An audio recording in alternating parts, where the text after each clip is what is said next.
G'day, I'm Jasmine. And I'm Kevin, and welcome to Hidden Acres Homestead. Don't forget us. This is Heath, and this is Dean. And you might recognise them as the Down Under Brothers, also another YouTube channel, and on Facebook. Check them out if you haven't already. In earlier videos, you might have seen this garden right behind us. Looked a little bit different back then. Here's a video. We've been working on it a bit. We've ripped out a whole heap of the weeds, whippersnipped them and raked them out. Of course, there's still a fair bit to go. So in this video, we'll be cleaning out the weeds some more, making it ready for the rotary hoe and churning it up. All up, this video is a how to use a rotary hoe. You never know what you're going to find in our garden. Little sweet potato.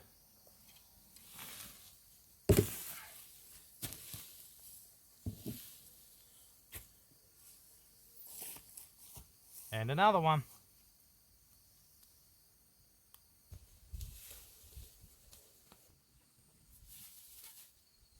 We'll go through the parts of a rotary hoe. So this is our rotary hoe we're going to be using.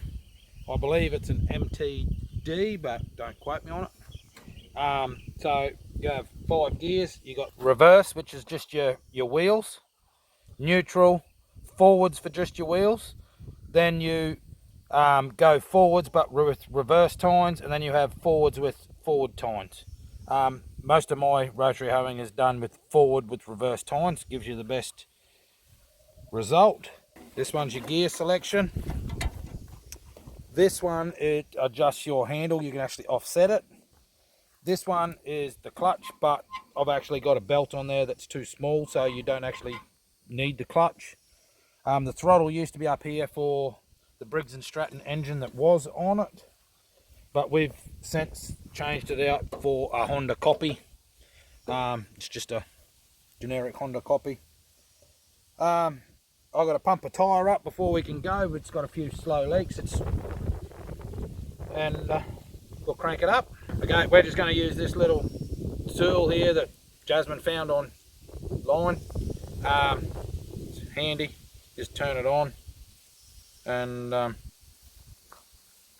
going to change it to PSI and pump this little tyre up. So it's just got a normal screw-on fitting.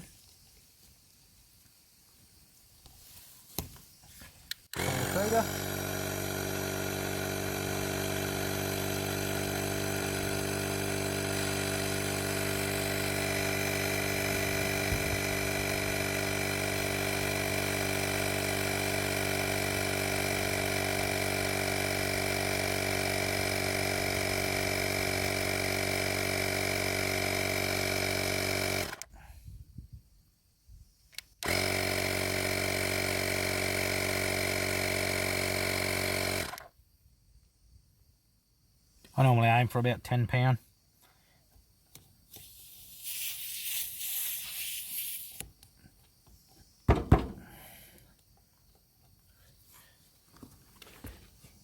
The other side seems to hold air, so that's fine. Before we start, we've got to check the fuel. I've just looked in there. We've got about half a tank, which should be heaps for this job. This one's got the on-off switch broken, so you actually just turn it off and with the fuel. That's your pull starter. That's your fuel on and off, your choke and your revs. Air filter, and that's in behind here. We've already checked all the oil and everything like that. That's all fine. To check your oil, you got 2 plugs. One located here, which is a bit hard to get out for the bumper, and another one at the back, which is a bit hard to get out from this pulley, but it is doable. Okay, we're going to turn the fuel on. We're going to put the choke on, and we're going to see if it'll start.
Okay, so you might have noticed I've gone over it 3 or 4 times. Comes up this really nice, soft, fluffy soil. Lots of organic matter in it from the emulsion stuff that Jasmine's put in it in previous years.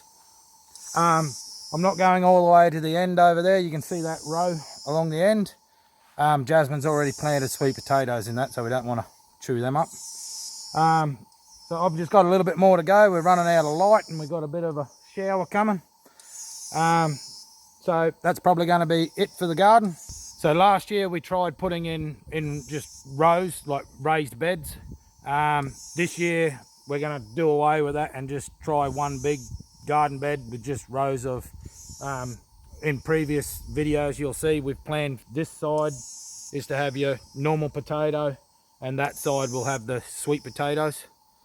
So yeah, we'll probably give this another hit in a few weeks, days, whatever. And if we get a shower of rain on it tonight, I might even do it tomorrow. Alright, thanks for watching, guys. Help us grow our channel by sharing our videos. It's the best way of helping us grow. We'll see you later. Bye. See ya.